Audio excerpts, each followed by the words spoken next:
శ్రావణ మాసంలో భర్తకు దూరంగా ఉండాలా ఉండకూడదా అనే సందేహం ఉంటుంది.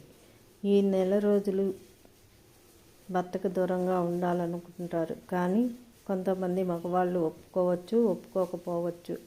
అలాంటప్పుడు ఒప్పించడానికి ప్రయత్నించాలి. సృష్టి ధర్మం కాబట్టి వాళ్ళకి అడ్డు చెప్పలేము.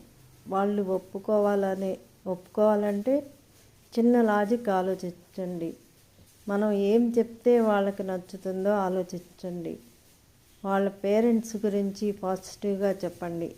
తప్పకుండా ఒప్పుకుంటారు. నొప్పించే పని చేయకండి. ఒప్పించుకునేలా ప్రయత్నించండి. మన పూజ్యులు, గురువులు మనకి మంచి విషయాలు చెప్తూ ఉంటారు. వాళ్ళ సలహాలు తీసుకోండి. ధర్మ సందేహాలు వినండి. నాకు మా నాన్నగారు భర్తను నొప్పించే పనులు చేయకు,